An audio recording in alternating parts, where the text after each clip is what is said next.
नमस्कार दोस्तों। आज हम हिंदी नाटक का इतिहास पर चर्चा करेंगे। यह मेरे MPPSC के नोट्स हैं जिनमें मुझे 600 में 416 नंबर मिले थे। मुझे विश्वास है कि यह UPSC और नेट दोनों के ही प्रतिभागियों के लिए लाभदायक सिद्ध होंगे। नाटक साहित्य की वह विधा है जिसका आनंद अध्ययन और मंचन दोनों प्रकार से लिया जा सकता है। यह कोई नई विधा नहीं है। पुरातन परंपरा राज से इसका उद्भव माना जा सकता है। संस्कृत और प्राकृत नाटकों की भी अत्यंत समृद्ध परंपरा रही है। कालिदास भवभूति आदि के नाटक भारत ही नहीं अपितु विश्व साहित्य की अमूल्य निधि है। इसके अतिरिक्त विभिन्न क्षेत्रों में लोक से संपृक्त नाट्य भी प्रचलित रहे हैं। इन लोक नाट्यों के परिष्करण व संस्कृत नाटकों की प्रेरणा और पाश्चात्य प्रभाव से हिंदी नाटकों का आविर्भाव हुआ। डॉक्टर दशरथ ओझा नाटकों का उद्भव 13वीं सदी में मानते हुए गोरख विजय, प्रबोध चंद्रोदय आदि नाटकों का उल्लेख करते हैं। वहीं भारतेंदु हरिश्चंद्र गोपाल चंद्र के नहुष को प्रथम नाटक मानते हैं। प्रेमचंद ने विश्वनाथ सिंह के आनंद रघुनंदन को प्रथम मौलिक नाटक माना है, किंतु भारतेंदु द्वारा अनुदित नाटक विद्यासुंदर ही हिंदी के सर्वप्रथम नाटक के रूप में सर्वाधिक मान्य है। विभिन्न कालों में नाट्य विकास यात्रा का विवरण प्रस्तुत है। नंबर 1, भारतेंदु युग। भारतेंदु जी ने सर्वप्रथम हिंदी नाटकों की रूपरेखा प्रस्तुत करते हुए नाटककारों को लिखने की प्रेरणा व दिशा प्रदान की। नाटकों का उद्देश्य मनोरंजन के साथ जग जागरण था। देश प्रेम, समाज सुधार, अतीत का गौरवगान, पश्चिमी सभ्यता की आलोचना नाटकों के प्रमुख विषय रहे। इनमें प्राच्य परंपरा के साथ पाश्चात्य परंपरा का भी अल्प मात्रा में पालन हुआ। स्वयं भारतेंदु ने दुखांत नाटकों की परंपरा डाली। इनमें बंगला और फारसी नाटक शैली का भी पर्याप्त प्रभाव रहा। अनुदित नाटक भी प्रभुत मात्रा में लिखे गए। इस काल के सबसे समर्थ नाटककार भारतेंदु ने अंधेर नगरी, भारत दुर्दशा, विषस्य विषमौषधम, वैदिकी हिंसा, हिंसा न भवति, सत्य हरिश्चंद्र, नीलदेवी आदि नाटक लिखे। संयोगिता स्वयंवर, श्रीनिवास दास, कलिकौतुक रूपक, प्रताप नारायण मिश्र, अर्पण, श्री गोसाई जी भी उल्लेखनीय नाटक हैं। वस्तुतः भारतेंदु युग हिंदी नाट्य साहित्य का प्रयोग काल है। इनमें पात्रों का चरित्र विकास स्वतंत्र न होकर नाटककार के निजत्व से प्रभावित है। फिर भी नाटक को जन के समीप ले जाकर इस युग में रखी गई नींव पर ही भविष्य में भव्य इमारत खड़ी हुई। द्विवेदी युग। इस युग के नाटकों में परिष्कृत खड़ी बोली का प्रयोग विशिष्टता थी, पर इतिवृत्तात्मकता के कारण नाटकों में मौलिकता कम ही थी। नारायण प्रसाद बेताब की प्रेरणा से रंगमंच की दृष्टि से नाटक प्रणीत हुए।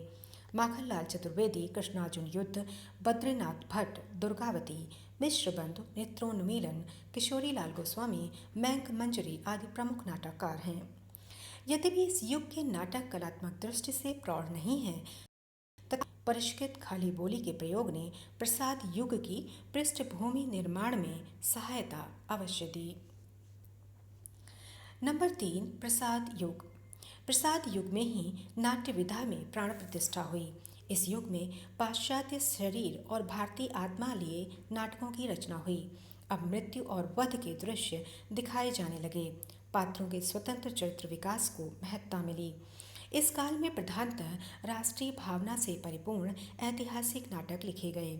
इस युग के सर्वश्रेष्ठ नाटककार जयशंकर प्रसाद हुए, जिनके नाटकों में राष्ट्रीयता, दार्शनिकता और भावुकता का अद्भुत समन्वय है।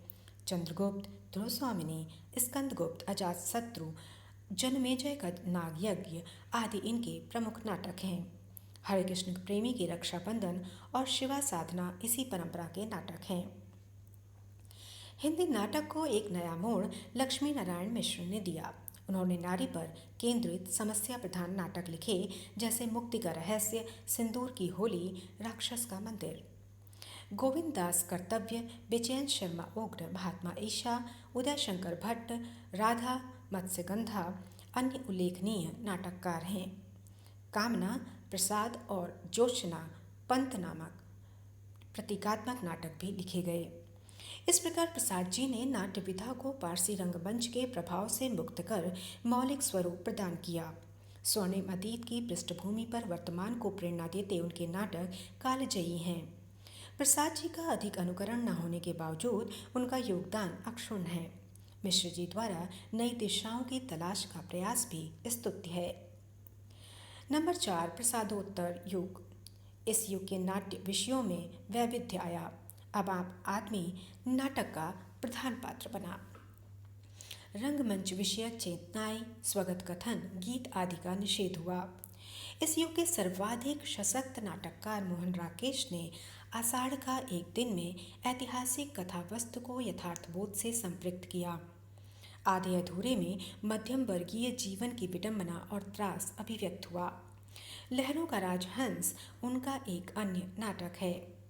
जगदीश चंद्र माथुर ने मंचीय सार्थकता और आत्मसंघर्ष का नाटकीय रूपांतरण करके कोणार्क और शारदीय लिखा। गीति नाटकों में अंधा युग, धर्मवीर भारती तथा एक कंठ विस्पाई दुष्यंत उल्लेखनीय रहे। लक्ष्मी नारायण लाल ने मादा कैक्टस, रक्तकमल आदि प्रतीकात्मक नाटक लिखे। अश्क के समस्या मूलक नाटक छठा बेटा व अंजू दीदी, विष्णु प्रभाकर का मनोवैज्ञानिक सामाजिक नाटक डॉक्टर, रामवृक्ष बेनीपुरी का ऐतिहासिक नाटक अम्बपाली भी महत्वपूर्ण है। स्वातंत्रोत्तर भारत में हुए मोहभंग, अनास्था, तनाव, बिखराव, भ्रष्टाचार, निराशा, कुंठा आदि को नाटकों में अभिव्यक्ति मिली। मन्नू भंडारी लिखित बिना दीवारों का घर और अमृत राय लिखित चिंदिया का झालर ऐसा ही नाटक है। कुछ अन्य उल्लेखनीय नाटक हैं द्रौपदी सुरेंद्र वर्मा, शुतुरमुर्ग ज्ञानदेव अग्निहोत्री, त्रिशंकु PM शाह, सुबह के घंटे नरेश मेहता, शंभू की हत्या नरेंद्र कोहली आदि। प्रयोगवादी दौर में बकरी, सर्वेश्वर दयाल व चरणदास, हबीब तनवीर में लोक नाट्य रूपों को अपनाया गया है। नुक्कड़ शैली भी लोकप्रिय हो रही है। उपन्यासों और कविताओं के सफल नाट्य रूपांतरण भी हुए हैं। अस्तु नई दिशाओं को तलाशती साहित्य की यह विधा अपेक्षाकृत धीरे धीरे विकसित हुई है। हिंदी के अपने रंगमंच का अभाव इसका कारण रहा है। इसके बावजूद वर्तमान में मौलिक नाटकों के साथ साथ अनूदित नाटक, रूपांतरित नाटक आदि हिंदी नाट्य साहित्य को नए नए क्षितिज प्रदान कर अपार संभावनाओं को प्रस्तुत कर रहे हैं। धन्यवाद। इसमें मैंने अपने नोट्स को स्पष्ट अक्षरों में, साफ लिखावट में रीराइट करके पुनः प्रस्तुत किया है। मुझे विश्वास है कि ये आपको पसंद आएगा। अगर आपको पसंद आता है तो आप कमेंट बॉक्स में कमेंट करिए और आलेख पसंद आने पर प्लीज़ लाइक, सब्सक्राइब और शेयर कीजिए। धन्यवाद।